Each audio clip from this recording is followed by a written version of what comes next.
Something weird happens when you start building real wealth. Two guys walk into the same party, same age, same clothes, similar jobs.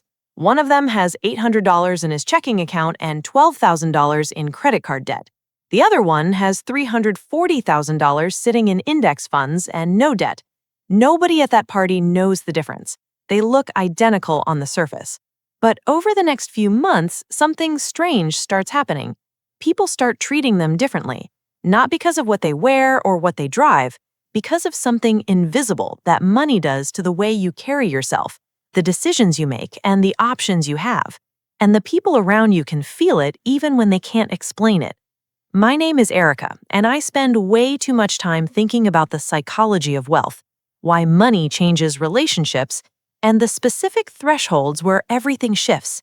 If you want to understand the real mechanics of how net worth changes your life, not just your bank account, make sure to hit that subscribe button and give this video a thumbs up if it ends up helping you. Here's what nobody tells you about building wealth. It's not a straight line where everything gradually gets a little bit better every year. It's more like climbing a staircase in the dark. You grind for what feels like forever and nothing seems to change. Then suddenly you hit a step and everything shifts at once. The way people talk to you, the opportunities that show up, the way you see yourself. These aren't random. They happen at very specific net worth levels, and once you know where those levels are, you can stop feeling confused about why things aren't changing yet and start understanding exactly what you're building toward. There are 3 levels where this shift happens, and they're probably not the numbers you'd guess. Level 1, $25,000. The first shift happens earlier than most people think, and it has almost nothing to do with how other people treat you. It's about how you start treating yourself. At $25,000 in net worth, something changes in your nervous system, not metaphorically, literally. Research from the American Psychological Association consistently shows that financial stress is the #1 source of anxiety for Americans. And that stress doesn't operate like a light switch that turns off when you hit some magic number. It fades as your cushion grows. At $25,000, you've built enough cushion that your brain shifts out of survival mode. Here's what survival mode actually costs you that nobody talks about. When you're broke or close to it, your brain is running a background process 24 hours a day called threat detection. It's scanning constantly. Can I afford this? What if something breaks? What if I lose my job? This process consumes cognitive bandwidth, real mental energy that could be used for creativity, problem-solving, and long-term thinking. Studies on what researchers call cognitive load show that financial scarcity literally reduces effective IQ by the equivalent of losing a full night's sleep every single day. So what changes at $25,000? You stop leaking mental energy into survival mode, and the people around you notice before you do. You become less reactive in conversations, more patient. You stop saying yes to things out of desperation and start saying yes to things out of genuine interest. You show up differently at work, not because you got a promotion or a raise, but because you're no longer negotiating from fear. And here's the subtle social shift that happens at this level. People can't tell you have $25,000 saved, but they can tell you've stopped being desperate. And desperation, it turns out, is one of the most repellent qualities a person can have in professional and social settings. When you stop being desperate, doors start opening, not because you flashed money, because you started carrying yourself like someone who has options. This is the level where your relationship with work permanently changes. Before $25,000, your employer owns you whether they know it or not. You need that paycheck too much to push back, ask for more, or walk away. After $25,000, you have what most people call runway, months of survival without income, and that runway quietly transforms every professional interaction you have. Level 2, $100,000. The second shift is more visible, and this is where other people actually start treating you differently in ways you can measure. At $100,000 in net worth, you cross a threshold that fewer than half of Americans ever reach. According to Federal Reserve data, the median American net worth for people under 35 is around $39,000, so $100,000 puts you ahead of the majority of your peers. But that's not why people start treating you differently. It's what $100,000 represents in terms of compounding math that changes everything. Here's the thing most people miss. Getting from $0 to $100,000 is the hardest part of wealth building. Every dollar came directly from your labor, your discipline, your sacrifices. But once you hit $100,000 invested at a historical average of 8%, your money is generating $8,000 per year on its own. That's not your salary. That's not your side hustle. That's money that appeared because money creates more money. You've crossed from the world where you trade time for money into the world where money trades for more money on your behalf. And people around you start feeling this shift even when the number stays private. Your confidence changes because your relationship with risk changes. Before $100,000, every risk felt existential. Leave this job? Risk. Start this business? Risk. Move to that city? Risk.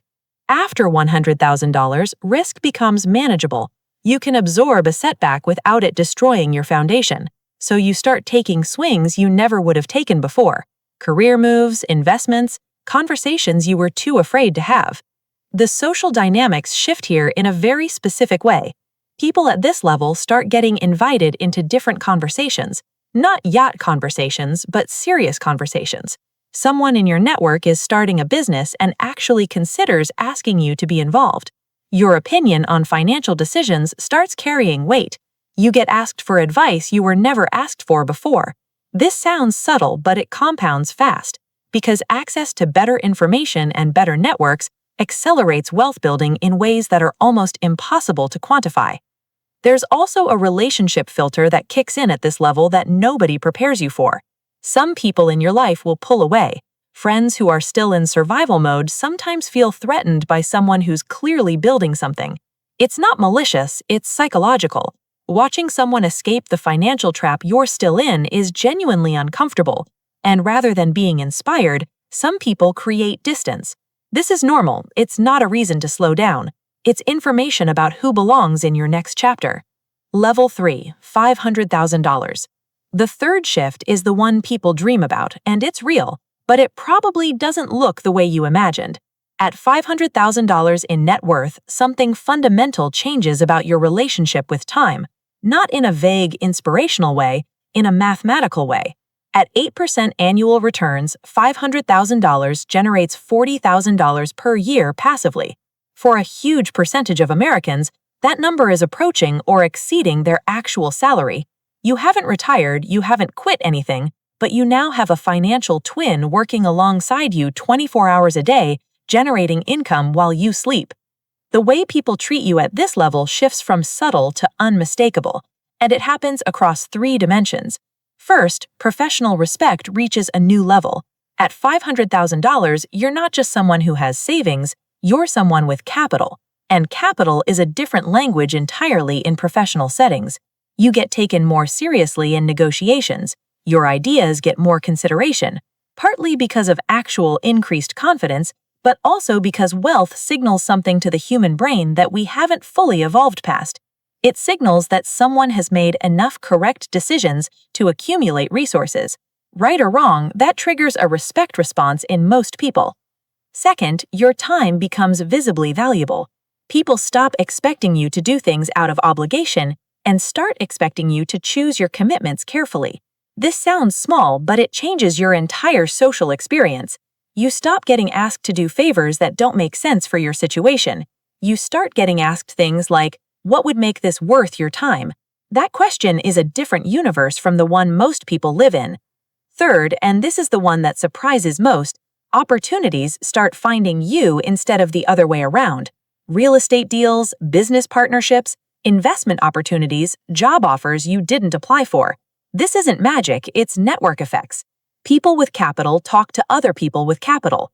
Information flows in different directions at this level, and the opportunities that surface at $500,000 simply don't exist at $50,000, not because the world is unfair, but because certain types of value creation genuinely require capital to participate in.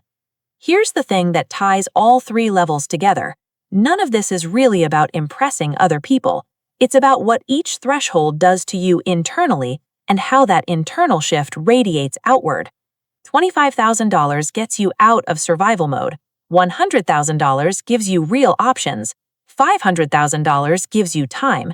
And here's what most people get completely backwards. They try to look like they're at level 3 while they're still at level 0. They buy the car, the clothes, the lifestyle. They perform wealth instead of building it. And that performance costs them the very capital they need to actually cross the thresholds that matter. The people who actually reach these levels aren't usually the loudest people in the room. They're the ones who quietly kept building while everyone else was spending their future on the appearance of having arrived. Stop performing wealth. Start accumulating it. Because the way people treat you will change automatically when the number changes. You don't have to force it, you just have to build it. If this video made something click for you, make sure to smash that like button and subscribe, and drop a comment below telling me which level you're currently working toward.